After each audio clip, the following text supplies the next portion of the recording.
Bonjour à tous, aujourd'hui on va parler de domotique, de commandes vocales et de sécurisation du logement, puisque dans cette vidéo, je vais faire le point sur comment mieux sécuriser vos commandes vocales quand on interagit avec JDOM. Vous le savez si vous suivez mon contenu, ma maison est complètement domotisée sur des sujets comme la lumière ou le chauffage, qui ne sont pas à proprement parler des sujets très dangereux ou très à risque quand on parle de sécurité, mais elle est aussi complètement domotisée sur des postes comme la vidéosurveillance, la gestion des ouvrants, volets, portes et tout ça, et puis la gestion de l'alarme.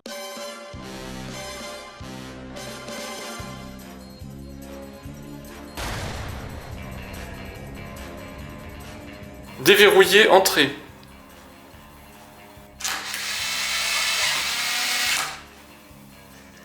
Verrouiller entrée.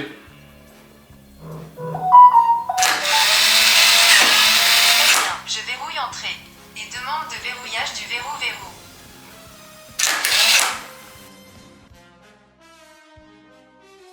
Et pour piloter ma maison, j'utilise des produits Google, donc j'utilise principalement Google Assistant avec un Google Nest Audio, j'ai à l'étage un Google Home, j'ai également un smartphone qui fonctionne sous Android, donc avec Google Assistant, et puis j'ai évidemment aussi ma smartwatch qui me permet de piloter via des commandes vocales les différents postes du logement. Et vous voyez que mon Google Home est tout le temps à l'écoute, il était en ce moment en train d'écouter, et il peut réagir à pas mal de commandes, en particulier, OK Google, ouvre les volets. Très bien, j'ouvre volet. Et là, vous commencez à vous douter qu'il peut y avoir un souci, parce que si par exemple, on va voir ma porte d'entrée, sur ma porte d'entrée, bien sûr, j'ai de la vidéosurveillance avec une sonnette connectée qui fait caméra, mais j'ai également un verrou connecté. Et vous vous doutez bien que si quelqu'un se positionne de l'autre côté de la porte et en criant un petit peu fort dit ok machin chose, ouvre la porte ou ouvre les volets, on peut vite se poser des questions sur la sécurité du logement. Alors évidemment, vous vous doutez bien que quand on fait de la domotique, on réfléchit à ce genre de problématiques en amont. On s'amuse pas à installer des équipements de ce type-là et à les connecter à des services comme Google Assistant sans y avoir réfléchi en amont. Mais je vais essayer dans cette vidéo de vous expliquer comment on peut sécuriser son logement et je vais vous faire tout de suite un exemple. L'exemple en question est le suivant. Imaginez donc je suis sur le départ en train de m'en aller de chez moi. Je peux via smartphone, via montre ou directement sur mon Google Home dire OK Google, active l'alarme de la maison. Très bien, j'active alarme. Maintenant, imaginez que quelqu'un veut désactiver mon alarme. Et bien si je dis OK Google, désactive l'alarme de la maison. Excusez-moi, JDOM est indisponible en ce moment. Vous voyez que c'est protégé, on ne peut pas évidemment désactiver une alarme. Et si de la même manière je dis OK Google, ouvre les volets. Excusez-moi, je ne peux pas établir la connexion avec JDOM. Et pour autant, quand je reviens dans mon logement, je désactive l'alarme. Donc là, je passe par mon smartphone qui est protégé par empreinte digitale et tout ça, donc c'est relativement sécurisé. À part si on essaye de me menacer physiquement, il y a peu de chances de pouvoir faire quoi que ce soit avec le smartphone. Si maintenant je dis OK Google, ouvre les volets. Ok, j'ouvre volet. Et donc vous voyez qu'il y a un lien entre la sécurisation de mon logement, donc mes différentes applications qui me permettent de piloter ma maison, mon alarme de maison et la réaction de mon Google Home. Mon Google Home, mon Google Nest Audio, Google Assistant de manière générale, ne peut pas réagir si ma maison est dans un mode alarme activée. Il va stopper toutes les interactions vocales pour éviter justement ce genre de risque. Et c'est l'objet de la vidéo, vous expliquer comment j'ai fait pour protéger mon alarme, pour empêcher quiconque de la désactiver via une commande vocale, mais aussi de protéger d'autres commandes comme la gestion de mes ouvrants, donc la gestion de mes volets roulants qui sont là-bas, ou la gestion de mon verrou de porte d'entrée. Évidemment, ce dont je parle, c'est une protection entre votre système JDOM et Google Assistant. Ça ne protégera pas une intégration directe Google Assistant avec un autre produit cloud. Donc si je dis active l'alarme de la maison. Ok, j'active alarme. Et que derrière je lance OK Google, démarre l'aspirateur. Ok, j'active alarme.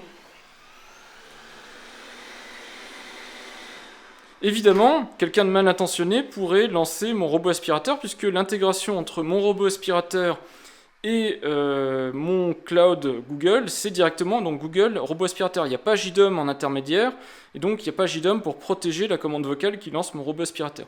Et donc il faudrait intégrer le robot aspirateur à JDOM, JDOM à Google Assistant pour protéger également le robot aspirateur. Alors je considère que c'est pas grave, si quelqu'un lance mon robot aspirateur, pour la blague ou voilà, si c'est quelqu'un de malveillant, c'est beaucoup moins grave que quelqu'un qui ouvrirait mes volets roulants ou qui ouvrirait ma porte d'entrée. Mais c'est pour que vous ayez quand même un bon aperçu de ce qu'on peut protéger et de ce qu'il faudrait faire. Dans l'idéal, il faudrait que toutes les commandes vocales passent par JDOM pour que JDOM puisse choisir de bloquer les commandes vocales quand vous décidez qu'elles ne doivent pas être déclenchées, en particulier quand l'alarme est activée ou que vous êtes donc absent du logement et qu'il n'y a aucune raison de déclencher des commandes vocales. On se retrouve sous JDOM en version 4.2.13, mais ce que je vais vous montrer n'est pas quelque chose de récent que j'ai mis en place dans JDOM ou une découverte du moment, puisque l'alarme sécurisée, je l'ai mis en place, donc avec les commandes vocales, je l'ai mise en place à l'arrivée du plugin Google Smart Home, donc je ne sais plus quand est-ce qu'il est sorti, mais peut-être 3 ans, 4 ans, quelque chose comme ça, pour justement pouvoir avoir une alarme pilotable à la voix, mais sans prendre de risque sur le côté des activations de l'alarme. Et la partie commande vocale, alors j'avais déjà des commandes vocales, mais je l'ai enrichi au moment où dans le plugin Google Smart Home, donc le plugin qui fait le pont entre JDOM et Google Assistant, donc les Google Home et compagnie, est arrivée la possibilité d'interdire des requêtes Google en fonction d'une condition. D'ailleurs, au même moment est arrivée une nouvelle fonctionnalité qui était de pouvoir ouvrir une serrure sans code PIN, parce que je vous rappelle que quand vous avez un Google Home, donc un Google Assistant, je sais pas si Alexa ou Siri et compagnie c'est le même délire, mais en tout cas dans Google Home, vous avez la possibilité pour vous prémunir d'une ouverture de serrure, de verrou, ou une désactivation d'alarme, vous pouvez énoncer un code PIN à l'oral pour confirmer que c'est bien vous. Même si Google met en place une empreinte vocale, donc pour vérifier que la voix ressemble à peu près à la voix de quelqu'un qu'il connaît du logement, et que le code PIN correspond, c'est quand même pas très sécurisant d'énoncer à haute voix un code PIN à 4 chiffres pour déverrouiller une alarme ou déverrouiller une serrure. Déjà, il y a des ratés, et en plus, vous l'avez dit à haute voix, donc c'est pas très sécurisant s'il y a quelqu'un avec vous qui n'est pas censé connaître ce secret. Et donc j'imagine que les deux ont un lien, puisque c'est plus sécurisant d'enlever cette obligation de code PIN sur serrure, alarme et compagnie, et de passer avec quelque chose d'un peu plus sûr, comme l'interdiction des commandes vocales dans certaines situations. Donc ça date de septembre 2021, donc c'est plus quelque chose qui est vraiment tout récent. On va faire quand même un petit tour des lieux de JDOM pour vous réexpliquer en gros ce que j'utilise. Donc j'utilise le plugin Alarm et le plugin Google Smart Home. Plugin Google Smart Home, je vous l'ai dit, c'est la passerelle entre JDOM et l'assistant vocal, donc pour que les commandes vocales de votre assistant Google aillent sur JDOM et soient exécutées sur JDOM. Plugin Alarm gère de manière globale l'alarme d'un logement. Ce sont tous les deux des plugins payants. Moi j'ai un pack que j'ai acheté il y a maintenant, quand je suis arrivé sur JDOM, je me rappelle même plus il y a combien d'années, quelque chose comme 7 ou 8 ans, je me rappelle plus trop bien, mais en tout cas j'ai jamais regretté d'acheter ce pack qui m'a toujours servi, quelles que soient les fonctionnalités que j'utilise. Et en plus, les plugins Alarm par exemple sont extrêmement intéressants pour vous éviter de faire des scénarios ou des choses extrêmement compliquées qu'on peut trouver dans d'autres systèmes de domotique. Ici, tout est géré par JDOM. Alors, mon alarme, elle a deux modes, complet et périmétrique. Complet, c'est volumétrique plus périmétrique, et puis juste un périmétrique simple. Volumétrique, c'est le fait d'avoir des détecteurs de mouvement dans le logement. Donc, dès qu'il y a un mouvement dans le logement, déclenchement de l'alarme. Périmétrique, c'est sur les ouvrants. Donc, dès qu'il y a un ouvrant qui s'ouvre, justement, et que c'était pas attendu, déclenchement de l'alarme. Et donc, je combine volumétrique et périmétrique dans complet. Donc ça, c'est le mode vraiment complètement absent du logement. Donc il y a forcément personne dedans. Et donc du coup, s'il y a n'importe quel mouvement dans le logement, c'est pas attendu. Et donc on peut déclencher l'alarme. Le mode périmétrique, c'est plus un mode léger, un mode d'alarme léger. Donc par exemple, si vous avez de l'activité dans votre logement, par exemple, un cas qui m'est arrivé récemment, mais si vous voulez déclencher votre robot aspirateur dans votre logement, il vaut mieux que les caméras de vidéosurveillance avec détection de mouvement et que votre alarme volumétrique ne soit pas activée, parce que sinon le petit robot, il se balade dans votre logement, il va déclencher les alarmes un petit peu partout. Donc le mode périmétrique, c'est soit un mode léger, soit le mode quand vous êtes présent dans le logement, mais que vous voulez vous rassurer quelque part que personne ne rentre à votre insu dans le logement. Donc c'est le mode en gros que j'utilise par exemple la nuit, pour être sûr que non seulement les ouvrants sont correctement fermés, donc portes, fenêtres, etc., mais qu'en plus personne ne les ouvre à mon insu. Ce plugin alarme n'est pas autonome dans JDOM, dans mon JDOM à moi, il est aussi lié à une autre instance de ce plugin qui est la surveillance extérieure, que je peux activer, désactiver de manière autonome. C'est par exemple si j'ai de l'entretien à faire à l'extérieur, un exemple tout simple, je passe la tondeuse, eh bien je peux dissocier l'alarme extérieure pour ne pas avoir en plus d'alarme sur mouvement quand je suis à l'extérieur de chez moi, et quand je réenclenche mon alarme complète, ou périmétrique, ça réactive mon alarme extérieure, puisque logiquement, les occupants sont dans le logement ou sont absents du logement. Et associé à l'alarme, j'ai, et c'est probablement le plus important pour la suite de la vidéo, un virtuel qui synthétise si justement il y a des gens présents dans le logement ou pas. Et donc c'est lui qui va dire, s'il y a présence dans le logement, je ne fais pas certaines choses. S'il y a absence du logement, eh bien il y a d'autres plugins en cascade qui vont être déclenchés parce que quand on bascule sur absent, il faut activer la vidéosurveillance et éventuellement bloquer les commandes vocales. Donc une petite synthèse de ce plugin alarme, donc vous voyez en gros à quoi il ressemble. Donc moi je l'ai configuré de la manière suivante, donc j'ai plusieurs zones qui correspondent aux pièces ou au niveau du logement. Les modes, je vous ai expliqué, complet périmétrique. Et quand l'alarme passe en actif, donc quand on a déclenché, quand on a activé l'alarme, allumé l'alarme, pas dans le sens il y a un mouvement, mais dans le sens vous voulez que l'alarme surveille votre logement, je bascule le logement en mode absent, puisque en mode complet, forcément c'est qu'il n'y a plus personne dans le logement, sinon l'alarme va se mettre à sonner. Dans tous les modes, je réactive aussi l'alarme extérieure, puisque soit tout le monde est dans le logement, soit il n'y a plus personne dans le logement et les gens sont partis. Donc du coup, c'est possible de réactiver la détection de mouvement extérieur et la vidéosurveillance extérieure. Petite notification aussi pour informer tous les supports que l'alarme va être activée, et puis activation de la vidéosurveillance. Et donc ce qu'il faut savoir, c'est que derrière ce plugin alarme se cachent des commandes. Donc vous avez un statut, vous avez les commandes activées, désactivées, etc. Et le principe de fonctionnement, quand vous connectez ça au plugin Google Smart Home, donc je en profite pour vous montrer le plugin Google Smart Home, c'est que vous avez des objets ou des ensembles de commandes, et vous pouvez, en cochant ici transmettre, vous pouvez envoyer ça, partager ça avec votre intégration Google, et rendre disponible du coup ce type d'objet à Google. Et vous voyez ici que j'ai deux entrées qui s'appellent alarme. J'ai alarme, qui est mon plugin alarme, qui est l'alarme que je viens de vous montrer, qui n'est pas transmise pour le coup à mon Google Home, vous voyez ici transmettre et décocher. Par contre, j'ai un virtuel, qui est branché sur Alarme, je vais vous montrer dans un instant ce que j'ai fait, qui lui est transmis à Google Assistant, Google Home, donc qui permet les commandes vocales, en tout cas qui permet l'intégration avec Google Assistant. Alors déjà à ce niveau, vous avez une sécurisation. Vous pouvez demander une validation ou un code. Donc la validation, c'est juste une interaction vocale pour dire êtes-vous sûr de vouloir le faire. Un code, c'est ce que je vous ai dit, c'est le code PIN, pour vous confirmer que vous allez poursuivre l'action. C'est peut-être pas un vrai niveau de sécurisation, moi j'utiliserai pas du tout code, mais validation ça peut être sympa pour éviter de déclencher des commandes vocales qui seraient malencontreuses, quelque chose de mal compris, etc. Donc par exemple, je sais pas, si vous voulez vous assurer que l'ouverture-fermeture de vos volets roulants donne lieu à une confirmation à votre Google Home, eh bien vous pouvez rajouter ici validation, ça peut être extrêmement pratique. Donc c'est quelque part le premier niveau de vérification que vous pouvez utiliser si vous le souhaitez. Un exemple concret de commande vocale protégée, vous avez vu comment ça se passe quand elle n'est pas protégée, puisque c'était l'exemple en début de vidéo. Si maintenant je dis « Ok Google, ouvre les volets », voulez-vous vraiment que j'ouvre volet? Oui. Ok, j'ouvre volet. Donc vous voyez, il y a une différence, au moins on est sûr que la commande ne s'exécute pas malencontreusement suite à une incompréhension de l'assistant Google. Et maintenant un exemple avec code PIN, donc j'ai protégé avec le code PIN 4321 les volets, donc je vais vous faire un exemple avec code PIN erroné et code PIN correct. Ok Google, ouvre les volets. Puis-je avoir votre code PIN? 1, 2, 3, 4. Excusez-moi, ce code PIN est incorrect. Veuillez réessayer, s'il vous plaît. 4, 3, 2, 1. Très bien, j'ouvre volet. Voilà, donc vous voyez qu'on peut protéger des commandes, mais j'énonce le code PIN à haute voix, donc vous voyez bien qu'au niveau sécurité, c'est pas idéal.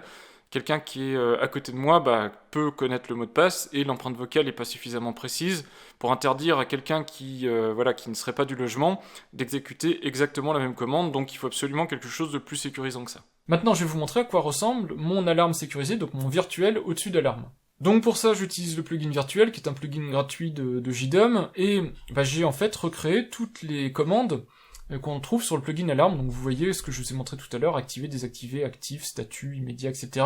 Vous avez les mêmes commandes que les commandes d'une alarme classique. D'ailleurs, vous voyez que actif, le virtuel, la commande virtuelle actif suit sur la commande de l'alarme actif. Pareil pour activer, c'est alarme activé, etc. Statut, c'est alarme statut.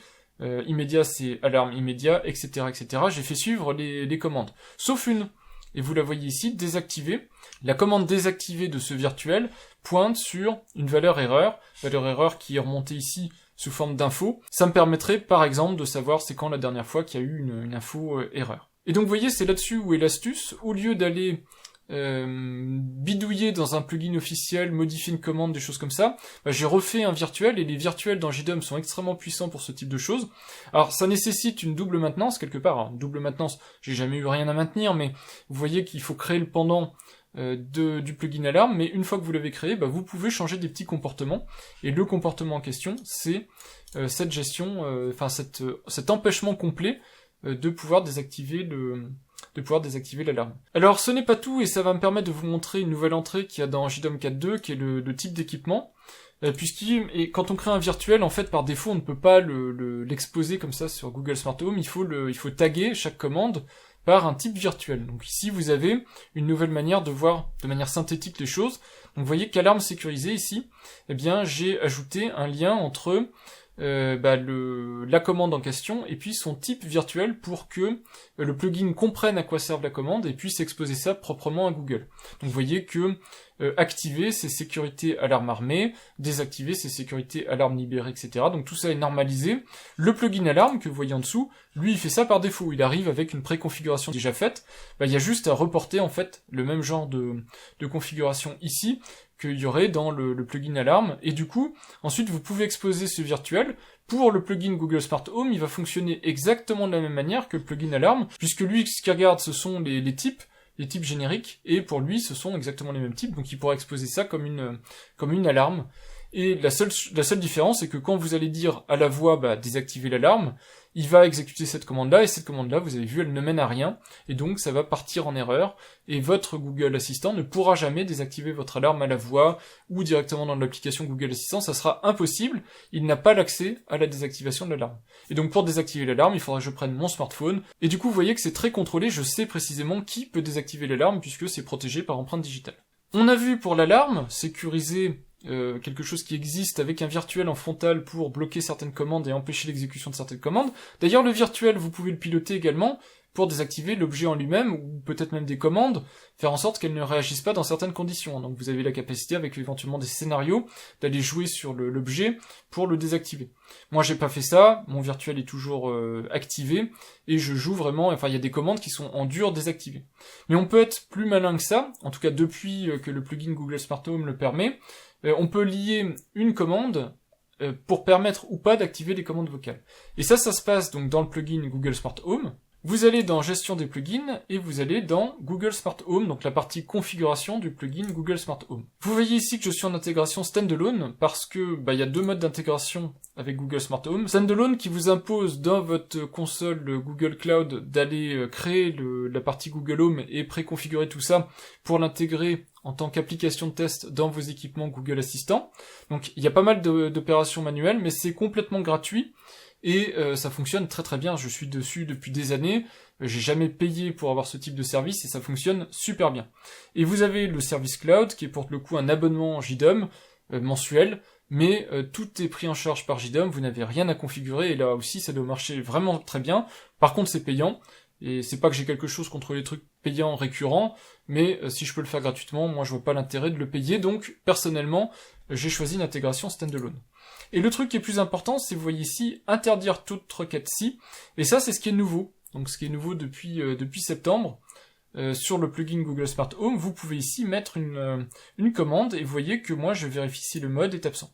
Alors vous pouvez aller bien plus loin que ça, donc je pourrais même moi, et je pense que je vais le faire à l'avenir, je réfléchis encore à comment bien l'intégrer, mais je vais aller plus loin que le mode absent, pour bloquer complètement des commandes vocales dans certaines conditions. Je pense en particulier au mode nuit. Moi j'aurais préféré honnêtement que le plugin soit un peu plus configurable que ça, c'est-à-dire avoir un ensemble de modes, pas juste on-off, mais pouvoir avoir des modes, un mode par défaut qui est par exemple tout off, et puis pouvoir dire j'ai le mode 1 qui est le mode nuit, le mode 2 qui est le mode absent, le mode 3 qui est le mode présent, et puis pouvoir comme ça finement déterminer quelles sont les commandes de Google Smart Home qui sont activées en fonction du mode. Ça aurait été, je pense, un peu plus intéressant, un peu plus souple à configurer. Mais bon, je vais essayer de faire avec ce que propose quand même JDOM, même si c'est du tout ou rien. En tout cas, vous avez cette possibilité-là, et c'est là-dessus que je vais conclure. Vous voyez que, automatiquement, quand le mode de mon logement est absent, donc égal absent, toutes les commandes sont désactivées. Et donc vous voyez que moi c'est bien quelque chose qui est lié à mon alarme, puisque ici, l'alarme, quand elle s'active, donc elle passe en mode complet, elle active le mode absent, donc présence en mode absent, et donc du coup, avec toutes les choses en cascade que ça inclut aussi de désactiver mes commandes Google Home. Ça inclut aussi de me couper le chauffage ou de me rappeler de couper le chauffage, de gérer ma vidéosurveillance en mode enregistrement actif, des choses de ce type-là. Mais vous voyez que ça peut déclencher plein de choses, et en particulier ça déclenche aussi des choses qui sont extrêmement importantes pour la sécurité. Voilà en tout cas ce que je pouvais synthétiser sur sécuriser vos commandes vocales ici dans JDOM. N'hésitez pas, si vous avez d'autres astuces à partager, à les mettre en commentaire. Moi je lis de toute façon tous les commentaires, j'y réponds, donc si c'est des trucs sur lesquels je peux rebondir, alors peut-être que je les connais déjà, mais ça peut me donner aussi des idées pour des futures vidéos, donc si c'est des choses qui peuvent avoir un lien direct ou indirect avec la sécurité, et qui peuvent avoir du sens à un moment donné à être partagées, j'essaierai de synthétiser tout ça, et puis peut-être d'en faire un potentiel futur contenu. En tout cas, j'espère que ce que je vous ai proposé ici vous a intéressé. Faites vraiment très attention à sécuriser les commandes vocales, c'est quelque chose de très important. Soit comme moi, vous avez un petit frère blagueur qui déclenche des commandes vocales, et bon, c'est pas très grave, mais bon, normalement ça vous pointe du doigt déjà qu'il y a un petit souci, que vous autorisez trop de choses à vos assistants connectés.